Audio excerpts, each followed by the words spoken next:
Here he goes, shoot. Oh, it must be. Yeah, It is. bang, bang, Deryn Lang. Bang, bang has got the third for Stranraer on the point. That should be that. Well, I'm going to get in first. Welcome to Luke Blues Talking.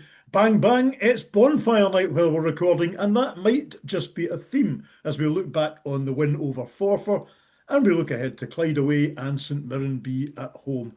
I'm Lawrence Nelson, joined by Cameron Ritchie and Brian Martin, a couple of guys who were celebrating big time on Saturday. Cameron, you didn't need rockets, Catherine wheels, bangers, whatever. That was a decent game.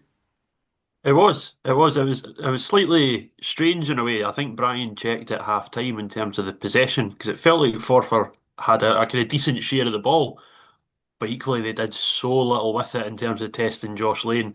And I think that's kind of borne out in the catch of the day video that there was very little. I think George would have been as well getting something for the warm up, to be quite honest.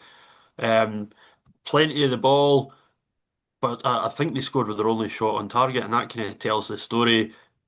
I think Chris Aitken said after the game he didn't think Stranraer were at their best, but I thought they were more than good enough. And as I said, maybe 50-50 in terms of possession overall, but in terms of kind of actual chances and obviously making the goalkeeper work, I thought Stranraer more than worth their win. Obviously, I was watching on from afar as Brian mentioned the highlights. Brian, congratulations on your magnificent Espanol in the highlights on Sunday morning, first of all. But yeah, Chris was talking about, he also talked about we weren't at our best necessarily, but he also was talking about Forfar, a very decent team. Brian, it struck me watching on from far, and we'll obviously come back to individual incidents shortly, but it struck me watching the Twitter feed, it felt as if not quite an inevitability, but it would have been one that would have been a big miss if we hadn't scored. It sounded as if we're on top, basically. Hi, thanks, Lawrence. Good to see you back, mate. I mean, I think, I thought it was quite a strange performance by Forfar, to be perfectly honest with you. We mentioned it in commentary, you maybe never heard it in commentary, but, I thought Forfar were there for a point, and when they scored in the second half, they retreated, right, that'll do us. It's quite strange, but I thought Forfar were very average, and I think if I was a Forfar fan, I'd be pretty worried. They've got one good player, and that's Craig Slater. But, the rest, are very average. And I was looking at our bench, and I think several, maybe even most of them, would walk into that Forfar team. Because they are really, really poor. And, they've got Rennie and Shepherd up front who don't score a lot of goals. I think if Slater was to get injured, I think they'd be in right trouble. But I'm talking about Stranraer, I thought they played well. I disagree with Chris a wee bit. I thought we played really well, especially the last half hour. We dipped a wee bit in the second half when we came out. It's the same as Glenafton, and Chris changed it again in about an hour's mark, and the subs made a difference. But I thought it was pretty comfortable. Cameron, I don't know if you agree with Brian on the fact that we dipped a little bit, but that seems to be the theme. And maybe it's just the fact that it's unreasonable to expect the team to keep up a certain tempo for performance for the full 90 minutes. I think that's part of it, and equally that the opposition, whoever you're playing, whether you're a Barcelona and a Real Madrid, etc., the opposition's always going to have a spell. They're always going to kind of go forward. I'd agree with what Brian was saying in terms of Craig Slater, that I think everything goes through him, and if he was to get any kind of injury, I think they would almost need to find like a new way to play in that sense. I don't mind their forward options, but in terms of getting the ball to them, I think a lot goes through Slater, and as Brian said, without him, I think they'd have greater worries than they've got just now. Brian, you want to talk about Stranraer, I know, but let's just finish off with Forfar for the time being. Maybe given the problems that both of you have highlighted, maybe retreating back at 1-0 seemed like the sensible option to them. Try and get a point. It's usually a sign of a lack of confidence or a lack of belief in the management, that they can go and win the game. And I think Cam will tell you, when they scored, it was Stranraer for the last half an hour. It really was. It was just constant Stranraer pressure. As we know, they had one shot on target, and that was Slater's. But I mean, apart from that, I say after they scored, they threatened little. Let's backtrack then to the start of the game, and obviously we went ahead. Brian Martin described it as a calm penalty from the baby-faced assassin, James Dolan. Cameron, coming to you because you summed it up for me. What on earth was the defender doing, and two, how could he argue with that decision afterwards? Mm-hmm. It was good from a Stranraer point of view. It was good play down the left. I think it was Finn Ekpont and then Jordan Stewart, and Jordan knocks it between two defenders, does really really well. But then Matty Allen just needs to shepherd the ball out or put out for a corner if need be. But the one thing he doesn't need to do is take out Jordan Stewart, and Jordan kind of knocks it past him, and the goalkeeper Stafford comes and collects the loose ball. But as I say, I don't know what Matty Allen's doing there. I don't like to kind of single out or criticise players, but it just felt absolutely needless. And equally, Cameron, looking at the highlights again afterwards, you look at the referee as if, how on earth was that a penalty? And I'm thinking, watching the highlights, how on earth would it not have been? Yeah, that's it. You often say it's given the referee a decision to make, but I don't think he had a decision to make. I think it was that clear it was a penalty that it was just a case of blowing the whistle and pointing to the spot, and that was it. Saying that, I don't want to come on too much about my football on Saturday night at the Bernabeu, but Real Madrid VAR took 5 minutes to confirm a penalty that even the size of that stadium, I could see that's a clear penalty, referee. What on earth are you thinking about? Brian, we got the spot kick. Great excitement at Stair Park. And was it obvious to you right from the start that James Dolan was going to take that? Obviously, Marky Russell's on the bench. Yeah, I think it probably was, Lawrence. I suppose there's two or three you could have taken. I'm quite sure young Ryan Edgar would like to had a go at it, but I think James. I can't remember who scored. Was it had he scored the penalty the previous? I can't remember who scored the previous penalties for us this season. I think see we've had five in total. We've had So five. Mark Russell missed against Dumbarton, but then put in the rebound. And Corey O'Donnell scored against Motherwell B, I think it was. yeah. And the others have been Mark Russell, I think. Yeah, yeah. So obviously, Marcy was in the park. So I mean, he was one of the obvious choices. Was Dolan either him or Edgar take it? I have to say, Cameron, again, watching from afar, i.e., relying on the Twitter feed and goal updates from Scotland, I kind of felt at that point, given the way we've been playing, I was pretty confident. So it came as a bit of a bolt from the blue when Slater equalised, but I'm kind of reassured by you guys saying that was pretty much their only chance. They had other shots, but there was nothing on target. In terms of their goal, Stranraer kind of twice got it clear as far as about 30, 35 yards, but never really kind of got it that far and under our possession, under our control. Slater and I think it's Martin Rennie then exchange passes, and it's from their point of view, it's actually a really well worked goal in that respect. Absolutely, it was. It's a lovely 1-2 and a lovely finish. But yeah, they never. You often see when a team gets an equaliser, they kick on, and it never really materialised, and not even necessarily with Stranraer kind of just putting their foot to the floor and absolutely dominating them and penning them in. They just never looked like, right, guys, let's go and get a second. I think back even to that, a game I wasn't at again, but the midweek game against Forfar late on last season when they were absolutely desperate for points.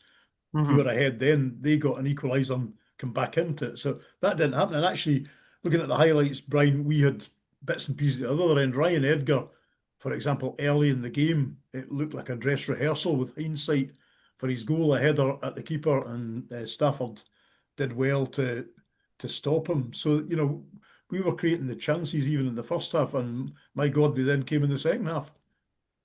Yeah, I mean, Slater had two free kicks in the game. I think they're still coming down for the sky. I mean, he absolutely skied the first one, and the second was it wasn't the highlights, but the second was a wee bit lower. But they're absolutely atrocious free kicks.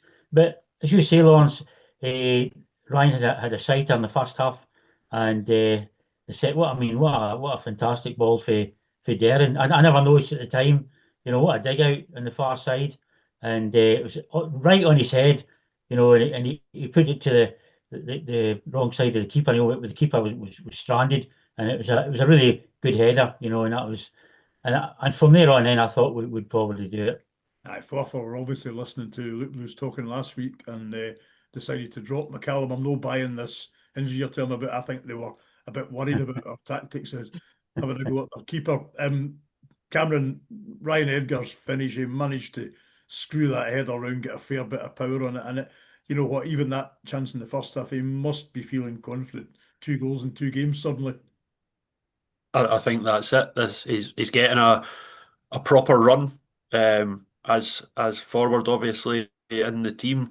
He was really unlucky. Was at the Spartans game where he was the one that made way when we went down to 10 men, and that was kind of his first start in a while. But he's obviously kind of put that behind him. He's come back into the team, and yeah, and we mentioned. I think we've mentioned the last couple of weeks in terms of his hold up play and the assists that he's got as well. And I guess it's just one of those things in football that the confidence of getting that goal that you fancy the next time you go out on the park, I'm going to get a goal again. And then the next time you go out on the park, you fancy he'll score again. And it just builds from there. Yeah, you're probably more prepared to have a go at things. Yep. When the confidence is low, you think, somebody else will get it, basically. Brian, it wasn't just that one, though. Even in the run-up to that, Quiggy had one that was blocked or saved by the keeper. Was it Lewis Reed had one off the line as well? There was somebody had a shot or a header down, cleared off the line by a defender. I think Lewis was on the line, but I think it was Lewis. But as you say, I thought Quigg, Quigg's like headers. I thought, oh, this is the net, but he just put it straight. It's probably the same as Ryan in the first half, straight at the keeper, and it was quite an easy save. But as you say, it looked quite convincing at the finish up. So, Brian, just sticking with you for a second, we were talking about football travels before we started recording tonight. So is it fair to say you've done a tour of China, or were you just storing that one up for future use? Mount Edgar. So the good ball in. Yes, there! Ryan Edgar has got the second for Stranraer. China has got Mount Edgar. Stranraer have got Ryan Edgar. 2-1 to the Blues. No, I know. Thanks God for Uncle Google there, Lance. I know there's a Mount Edgar somewhere, but seeming there's quite a lot. But I thought the biggest is China, so I'll stick with China. Well, if you'd look back at what a month or two ago was getting goals like that and points like that, it would have felt like climbing the north face of the Mount Eiger, never mind Mount Edgar. But no, what a finish by Ryan. And I love that line, China's got Mount Edgar, we've got Ryan Edgar. And we're recording, as I said at the start, on Guy Fawkes night. Cameron, bang, bang, struck late. And as I think Brian said in commentary, that wins the game, that secures the points. That's it. Obviously, as Brian mentioned, he played a role in Ryan's goal. Yeah. And then he's in the right place at the right time to get the clincher, the third goal. He had said afterwards that in the nicest possible way, the ball basically hit him in the face. It kind of fell kindly for him. Yeah. I think it had burst his lip. I think George will probably be able to confirm that. But yeah, the ball hit him square in the face, and then before he really had time to think about it as much as anything, he pokes the ball home. And fair play, because it looks an easy chance, and I guess in some ways it is, in the sense that he's got the goal to aim for, but it is one of those that you don't have any time to think, just try and get it towards goal, and sure enough it's there. And yeah, I think when you get that 2-goal gap with just a couple of minutes left, that's game done and dusted. Yeah, it's like the Edinburgh City win a fortnight. You go 3-1, and that's it. The game's won, game's over. So when we went 3-0 against the boys for Ayrshire in the cup last week, Glenafton, I forgot the name for a moment there. Once you get to that third and it's late in the game, it's done and dusted, and that's a special kind of relief. You get a big shout, Brian going daft when Ryan Edgar puts his 2-1 up, but when you go 3-1, you're like, that's fine. Saturday night's just going to be a hell of a lot better. And Cameron, how easy or how difficult on Saturday? I have to say, first of all, I'm pleased to see Jordan Stewart getting a shout for a man of the match, but how difficult a decision was that given the overall display on Saturday? It's been like that the last couple of weeks in terms of there's been some really strong contenders for man of the match. I think that we're realising that at times you can't just play football in League Two, and there are going to be times, particularly when obviously it's wet and the pitch is heavy, where you need to battle. And without doing Jordan Stewart a disservice, because he's more than just this, but he's the kind of player that you need in the midfield to kind of battle away and come away with the ball, etc. But as I say, he won the penalty. There was a lovely bit of skill when he knocked the ball between the two defenders, and he was very very close with a shot from distance in the second half. I think both myself and Brian had said it was the most obvious thing in the world that what was going to happen, but still nobody thought I should probably go and close him down. I thought you were going to forget about that one, and I was going to come back and say, well, that you're talking about there's football there.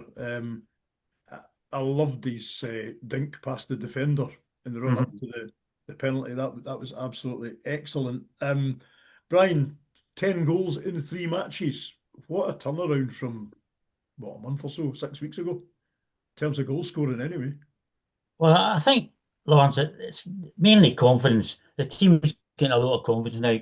I think the 3 against Edinburgh gave them loads of confidence. I think they got a 4 against Carnarvon. And then, but on Saturday, you just see how the ball fell to Deryn. Yeah. See, about 3 weeks ago, that wouldn't have fell to him. Yeah. It drifted past him. He wouldn't have the chance, but it fell, to his feet, and he put it away. And these things turn, and it's great to see, because we knew we had a team there, but they just weren't doing it in the final third. But now they're doing it in the final third, and everything's coming together. Well, let's hear from Deryn Lang post-match on Saturday. 3 points, Deryn. I'm sure you're absolutely delighted about that. Yeah, very delighted. Obviously good to contribute with a goal and assist as well. I think I've been working hard. I think the performance on the pitch hasn't really reciprocated the effort I'm putting in, but I'm glad I contributed today. Now you're going to tell me that any win's a good win, but today felt like a really important one. Obviously brings Stranraer right back into the pack. Yeah, so obviously we want a wee bit of consistency now. So what's that, 3 wins in the bounce there? 3, yep. 3 wins in the bounce now, and Ginger was saying in there, about 6 weeks ago we probably would have lost that game. But a wee bit of consistency, it's a good team performance, we deserved that today.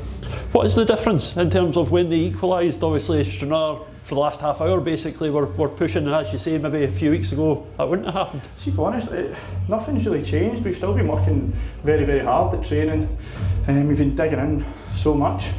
And as I said, maybe the luck's not really here on our side, but I think a wee bit of that first win, and then that second win last week, obviously a convincing win last week against Clyde, and then obviously Forfar, we've obviously struggled with in the past, and obviously coming today and performing like that, team performance really, really good, and obviously delighted to get the win.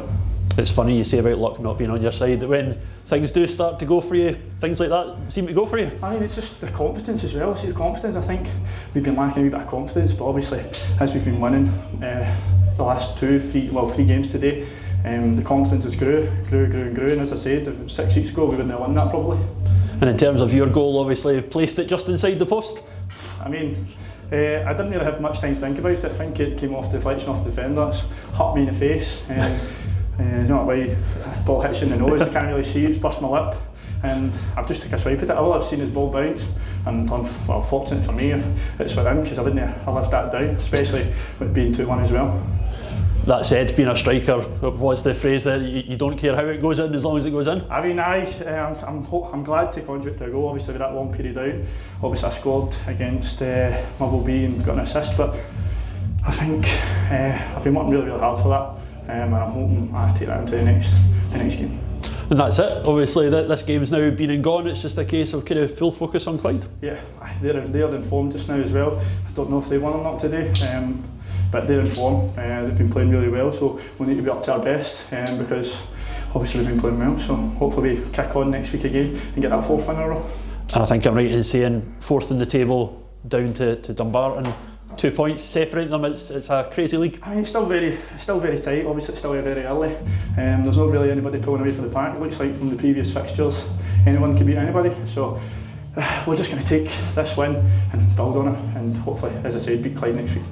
Bang bang there, sealing the points for Stranraer against Forfar Athletic. One thing that struck me, Cameron, was you kind of get caught up in the moment of a win, another win, but actually, we looked at that first quarter, the first league quarter, where I think you highlighted this actually, that we got 1 league win in a quarter. We've got 2 in the first 2 games in the second quarter now. I hope it continues. I'm not naive enough to think we're going to get 9 straight wins in the second quarter, but again, what a difference. Yeah, totally.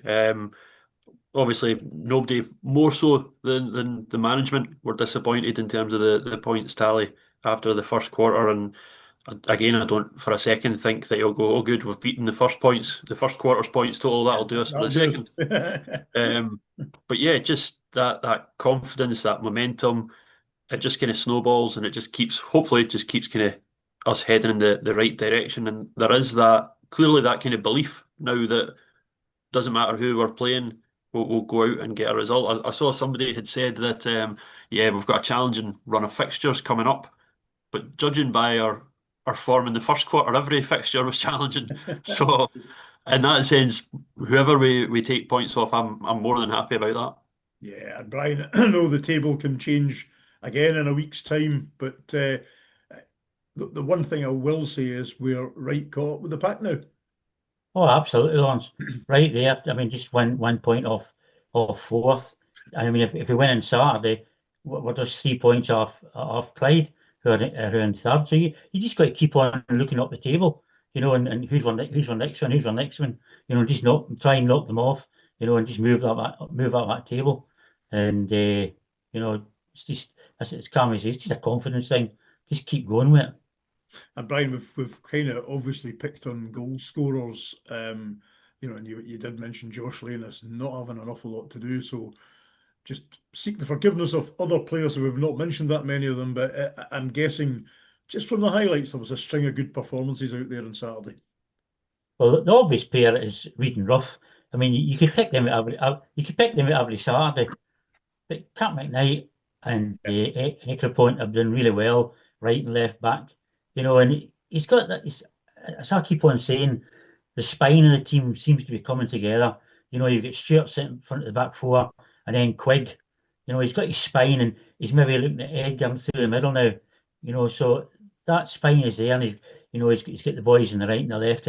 These boys, I mean, you've got Dolan as well. So I mean, it's all, if he can keep them fit and healthy, we can have a right good season. But they've got to keep fit and healthy.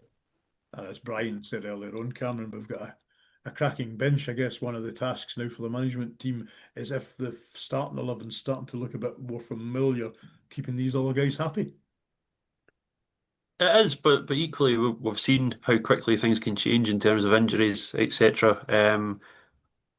I think there's always, you hear about people, managers saying that kind of lady luck's not being kind of in our favour. Equally, it's, I don't know how you would phrase it. It's kind of it's worked out in the end. But if you had said a few weeks ago, Kirk McKnight was probably the fourth choice right back, basically, behind Docherty, behind Dunn, behind Matty Gillis. And fair play to Kirk, and we've mentioned him in the last couple of weeks, but he's come in and he's really made that position his own. And in terms of any of the three that I've just mentioned, if they're wanting to play right back, they're probably going to have to, well, hopefully Stranraer keep winning. They're probably going to have a bit of a fight on their hands in terms of getting the jersey back. In terms of the folk that are on the bench, as you say, they'll want to be playing, but equally you can't really go chapping the manager's door and be like, why am I not playing when the team's lost 1 game in 8? So again, you've just got to kind of knuckle down, and inevitably there'll be a time where whether it's injuries, suspension, illness, whatever, there'll be a time where we need to use that squad, and it's exactly up to the players to come in and do what Kirk McKnight's done and impress and keep their place in the team. And the positive thing that I can see is you look at that list of substitutes, and I can hand on heart honestly say that they are all capable of coming on and doing something, changing a game for us. Getting a late goal, securing the late point, securing the late 3 points. So you talked there about 1 loss in 8. Saturday we head off to Clyde. 1 loss in 11. I was just having a look for Clyde. Clyde, we've not, as a set of fans, I guess we've not been the best of friends with Clyde in recent seasons, but my God, you have to give a bit of credit for a turnaround there. And, Brian, when we played them earlier in the season, I was disappointed that we only drew 1-1. But what a run of results Clyde have been putting together. They've had a good run, Lawrence. Maybe a bit sticky in the last 2 or 3 weeks. I know they won last weekend, but they drew with Forfar up at Forfar.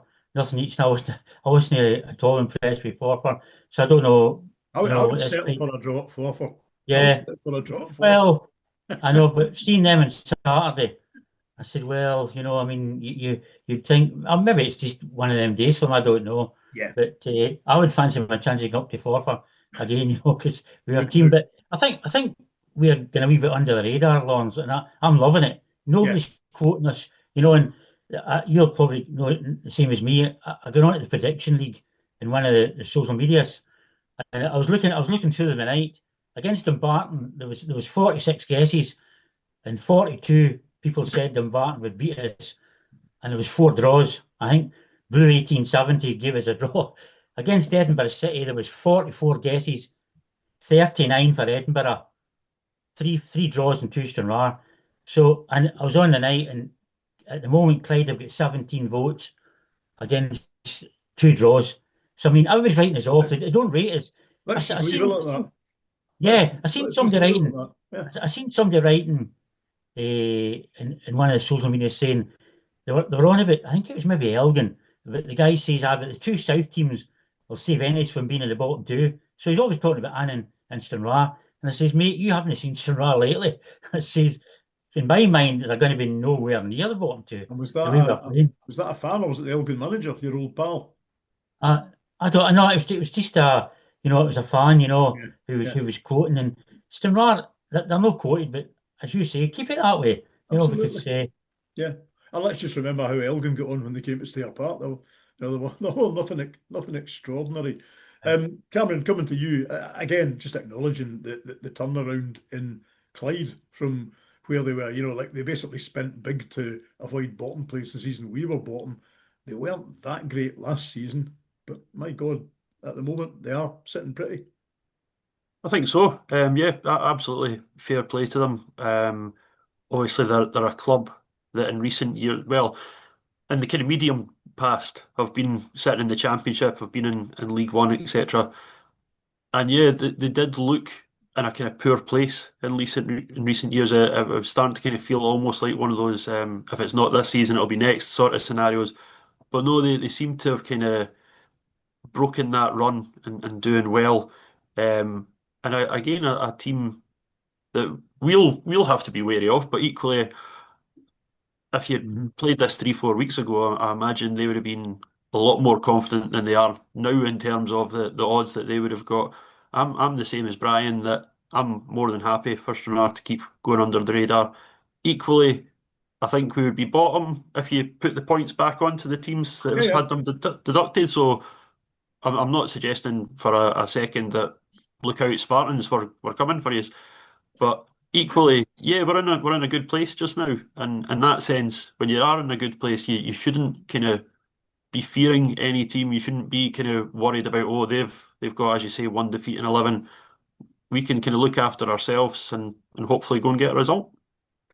Not wanting to be negative, Brian, because I'm quite happy with the way things are. New Douglas Park isn't a particularly happy venue for us in recent seasons.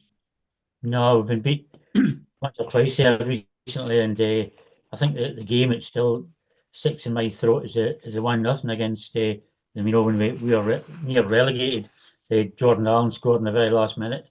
That was it. We were really poor that game. The last couple of tries we played there, we've not been great. I think last season we weren't great there. Yeah. With a couple of mistakes, but it's nearly a brand new team. They don't know about anything Stranraer's done in the previous season, so hopefully they come out with confidence as they should do. Cameron, is that something that we as sort of fans or statisticians over egg, particular venues or particular teams? Would it be better if we didn't talk about that and not draw attention to it in a way? I'll answer that in 2 parts then. If we get a win away to Clyde, I'll start a campaign for a Chris Aitken statue outside Stair Park, because since he's taken charge, the win Edinburgh City in his first game in charge in October, that was Stranraer's first away win since the first game of the season beforehand. We've won at Forfar with Chris Aitken as manager, where again we've had a terrible record. Don't get me wrong, still couldn't beat Bonnyrigg, but hey, these things happen. But we've not won away to Clyde in the league since the 9th of May 1998, Wow. which was Alan Lansdowne with the only goal. To put that in perspective, Tony Blair was Prime Minister. Yeah. Martin O'Neill hadn't had his first spell as Celtic manager, and the Backstreet Boys were number one. So It's quite the biggest shocker there is the fact that the Backstreet Boys are oldies. You know, Cameron, that season 97-98, we won twice at Clyde. Those are the only two occasions we've won away at Clyde, and we won the league that day by scoring that goal. So it's one of those things that, as you say, the team obviously has changed a great deal since then. It's changed on multiple occasions since then. So there is no reason that the players would think, oh God, we never get a result here. Yeah. But equally, you do just have those kind of strange kind of prolonged runs where this team hasn't won at this ground since whenever. And it's not even kind of one of those statistics where it's, yeah, but Clyde and Stranraer haven't been in the same league for umpteen years. There'll have been plenty meetings over that 27-year period. It's just one of those strange things. And we have won there in the Cup. We beat them 3-2 in extra time. I think that was the first game that Stranraer had ever used 4 substitutes in. Now the stats are coming out. Well, it's just one of those strange things that you just have a really lengthy, poor run at a particular ground. But at the end of the day, all these runs have got to come to an end at some point, so why not this Saturday?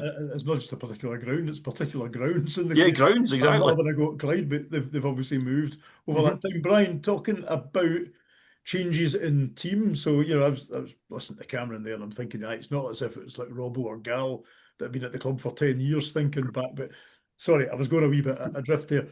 Talking about changes to the team, what are you thinking about in terms of Saturday? I obviously wasn't at the Ecogen on Saturday. I don't know if there was any knocks, injuries, but what are you thinking in terms of Tiff's selection for this Saturday? I know, I don't think there's any knocks, Lawrence. As I said earlier on, if he keeps a fit and healthy squad, I mean, you'd think he'll go with the same 11. You know, he'd be crazy naughty with the way, you know, the team's playing. Sadly, we can't play the same the following week against East Kilbride as Matty Gillis is in under-19 duty, so he'll not be there. So he might tweak it against St Mirren and see what he can do before the East Kilbride game. But I would think he'll go with this. I mean, I've said it before when we played Benafton. Gillis seemed to love that, roaming about in the middle of the park. You know, a right, you know, same as really as Stuart. You know, I mean, right, good, solid players. You know, who love a challenge, and fans love that. You know, I mean, fans absolutely love that. And you know, whenever I spoke about your favourite, Lawrence, Twinkle Toes Dom Plank, yeah, and he came on and made the goal for Deryn, and you've got him in reserve. You know, if things aren't going well. So, yeah, I would think he'll go with the same. I'd be amazed if he changed it. Cameron, you in agreement with that? There's no reason you can see apart from injury why you might tweak the side a little bit. Yeah, I would be surprised. I know obviously you might want to try to counter the strengths of an opposition, but yeah, I'd be surprised if he makes any changes on Saturday.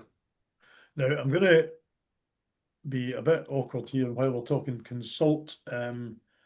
It's not Google, it's the SPFL website. Because I'm reminding myself that it's the KDM Evolution Trophy because we've reached almost the second round and I still can't remember the name of the damn thing. However, we are sitting 7th in the table. We're through basically to the next round. But wouldn't it be nice to creep into the top 6, Brian, and get into a place where there's a seed? We've got St Mirren B at Stair Park on Tuesday night. The one word of caution I'll throw in there is, out of all the B teams that are all sort of struggling at the plug hole at the bottom of the table, circling the drain, as fans like to say, St Mirren B seem to be one of the better ones. Yeah, they seem to be doing all right result-wise, Lawrence. Again, it's doing at Stair Park. We've got home advantage. You would think, you'd like to think we'll get the 3 points and hopefully sneak into the top 6, you know, and be one of the seeds and play one of the teams in the bottom. Are the seeds drawn at home, Lawrence, or is it just a free-for-all? You don't know. Pass. Right. I think if you're seeded, you avoid Bayern, Real, Liverpool, PSG. That's about all I know about it.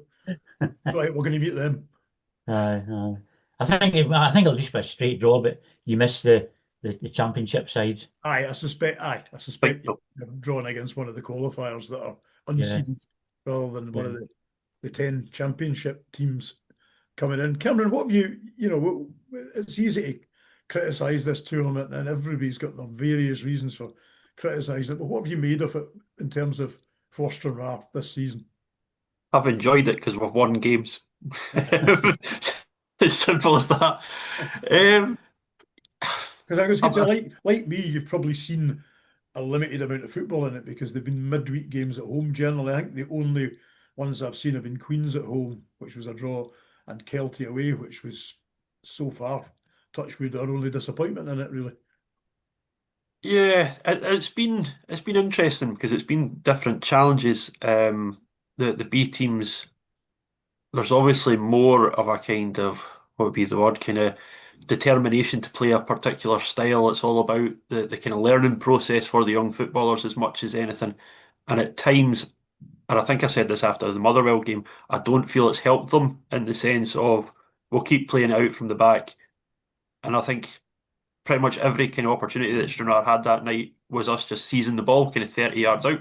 Yeah. And it just kind of invited pressure on time after time. And I appreciate, as I just said, it's about the learning process. It's all about kind of finding your way in the game. But I didn't think it helped in that sense.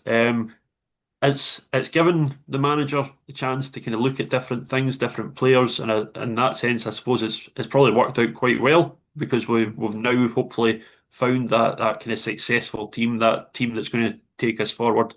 Um, with that said, I don't think we'll make any changes unless there are injuries in training, etc. on Saturday.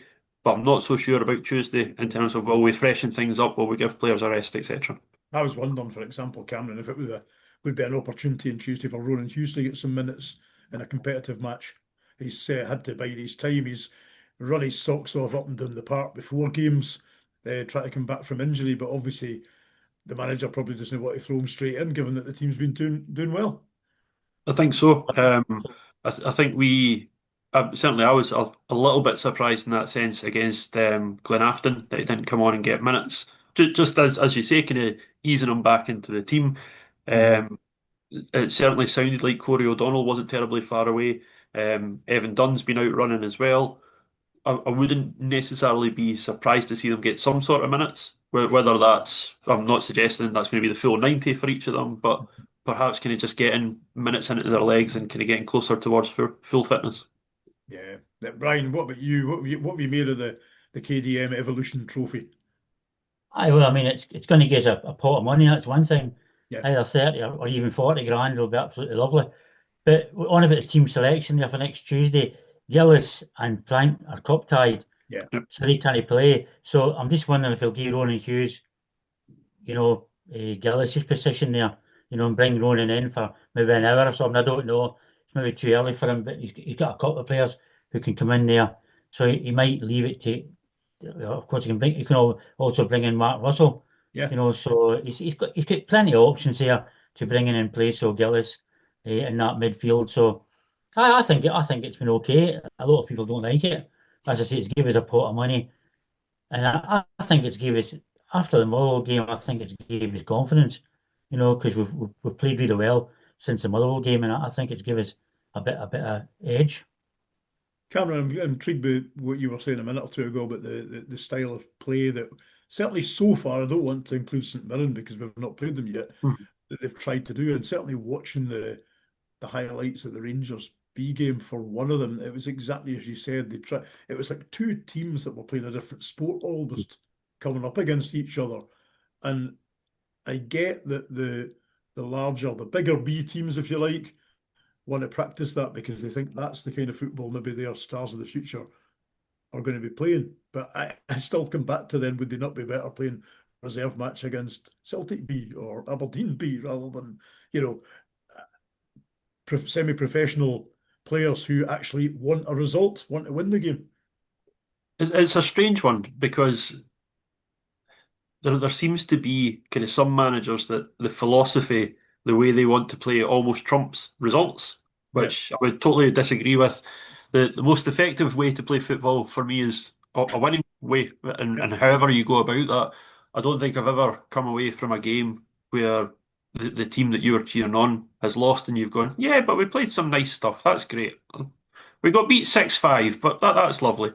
And equally, I would much rather that we were absolutely stinking, but we come away with a 1-0 win. So, Aye. and I appreciate that obviously it kind of works both ways, and that you want to be entertained, but you want to see your team win.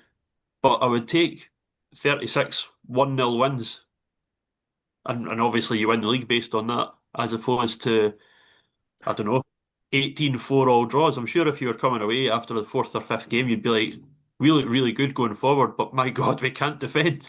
So, yeah, as I say, I think just an effective way to play football. And the more teams that play that one particular style, that pass it out from the back, for example, when they then do come up against a team that is a bit more direct or plays it in a different manner, I think that tends to be when you see a team struggle because they're not used to it, basically.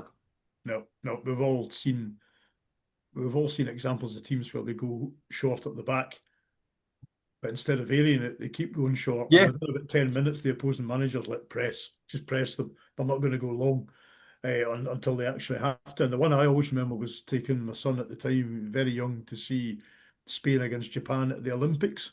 And they were obviously youth teams. And the Spain team was doing what Barcelona at that time were doing: pass, pass, pass, pass, pass, pass, pass, pass, pass. After about 20 minutes, Japan went straight through the middle and scored. And it kicked off again. Spain continued, pass, pass, pass, pass, pass, pass. Japan nicked the ball again, went 2-0 up. One of the Spanish players lost the rag, chopped somebody down, got a red card, and the game was all over. So it didn't work unless you really are thinking it just as a coaching session to practice how to pass the ball about. But you need to win. The Olympics, there was a trophy up for grabs, and you would probably have thought at that period Spain were one of the teams that might have had a chance of winning it. Brian, are you going to make it down on Tuesday? These midweek games are notoriously difficult for us travelling fans. No, I'm not. I'll watch Mr. Frank's highlights on the Wednesday morning. No, I'm not travelling down Lawrence. By the way, while he's not on, he's clearly not listening in the background. We know he's not listening in the background, but Cameron, again, not being at the game on the Saturday, what a joy it is, Sunday morning to get such comprehensive highlights. It's everything. I'm quite happy listening to yourself and Brian. Tell me what's happening, and if people want to say, "Oh, you got this wrong, you got that wrong," because I do frequently. I said the other week that McManus had scored, and it's clearly an own goal afterwards.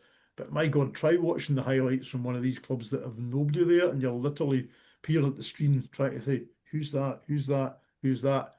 Never mind that. The camera work, the editing, the stuff from behind the goals. The whole package. Let's pay credit to George while he's not here. It's absolutely magnificent to watch, Cameron. I'm sure George won't disagree with me when I say this, but it must be an infinitely more enjoyable process when the team's won. There can't be any kind of real thrill in terms of going through the highlights when the team's lost, etc. But yeah, and you only need to look at social media to see the number of compliments that the club gets in terms of its highlights package, and there'll be a lot of clubs that wish that they were kind of, without blowing our own trumpets, that wish they were kind of at that sort of level. And it does make a difference. And not just for folk that haven't been at the game, but yeah, it's nice to watch back a game that you've been to and kind of some things that you didn't see right at the time and just seeing some things again that you particularly enjoyed. And Cameron, it also it brings characters to the fore, whether it's Bang Bang Deryn Lang or whether it's Brian Martin. It's picking out particular people at the club, I guess, that you see highlighted week in, week out, and I think it's just good for the club's image that we're there. One thing I will say is that I've come across criticism of Stranraer FC for not producing programmes. And when I see that, I gently point out to people that we're a small club with few volunteers, and frankly, all the people who were likely to be involved in producing a programme are actually involved in bringing things like highlights to people, which I think is actually, they might not agree, but I think it's actually a more permanent record. Yeah, it's difficult. At the end of the day, there'll be a lot of the folk that volunteer that obviously work full time, that have families, that have other commitments, and there's only so many hours in the day. I'm sure the club would love to still be producing a programme on a fortnightly basis. But yeah, as you say, it's nice to have the highlights. It's nice to be able to look at a game and you kind of think, well, when was the last time we played such and such? And then you can look at the highlights and I enjoy reading through a programme, but yeah, it's nice watching a game, particularly one that maybe has started to kind of go out of your memory. You watch it back and kind of wee things come back to you from particular games, not even necessarily just that particular game, but kind of things that happened around it, things that happened that season, even kind of players that perhaps you'd forgotten about, etc. So yeah, it's nice to watch the highlights back, whether it's from the game you've just been at on the Saturday or whether it's umpteen seasons before. It's true, Brian. You have obviously been brought to the fore by the highlights, but I was thinking about you there specifically when Cameron was talking about games that have gone and are in the distant past, because you quite frequently bring up the Kelty Hearts Cup tie that you were commentating along with the late Sean Niven, and also players. You know, you look at that season and I've forgotten about people like you know I've forgotten about the name again. Tam Devitt, who travelled miles and miles to play for us in the North East of England.